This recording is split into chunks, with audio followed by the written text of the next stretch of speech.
Babalik ulit sa TV. So guys, meron ulit ako dito i-repair. Yan o, maingay ang tunog nito guys. Pag ganyan, ano ang problema yung bearing. Huwag nating hintay na lumala. Babaklasin din yan guys, papalitan ng bearing. Ayan, medyo may karoon guys. Napadaka sa akin sa akin, paki-like at paki-bell na para pipigil yung mga video natin. Yan o. Pag pinandar ko, mayroon siyang sayad na guys. Kung mga ganito, ano pala ito, nag-uumpisa pa lang na may tama na yung bearing.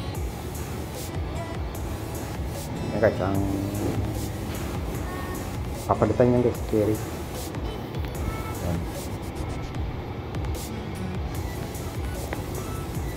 Yan. Yan o. Yan guys, hindi ko na pinakit yung pag ano. Ginuot ko lang yan, tinanggal ko lang, hindi ko na tinanggal yung connection. Yan, yung nga lang ang mahirap ko sa yung ano dyan, yung malaking bearing sa unahan. Ito, bibig ka itong palitan dito, pulley, spoiler. Kailangan ko yan ng kasama para ingat, may blower kasi dyan guys sa ilalim. Yan. Okay, yan na.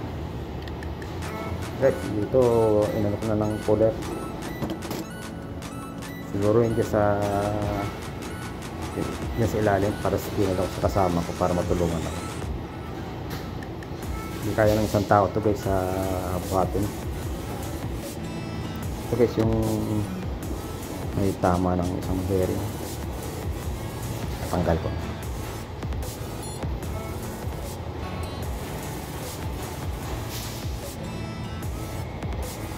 Pwede ko lang din yung part yung ano guys, spacer mali.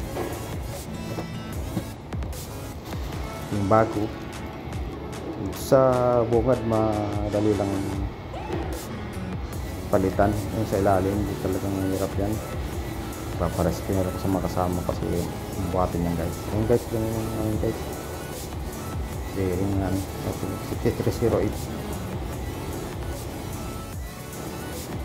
Yan guys, na ano na isalpak na ano na rin ang mga kasama ko doon sa ano, napatulong ako doon sa ilalim mabigat. Hindi ko na pinakita sa ito. Yan, babalikan yung cover para magamit itong ano, motor itong makina ito. Marami kasi ganito guys sa ano dito machine oven, kaya walang patayan to guys, tuloy-tuloy dito, walang di-update, wala ditong pahinga yung machine namin, nasisira na lang to. Salamat sa panood, thank you for watching.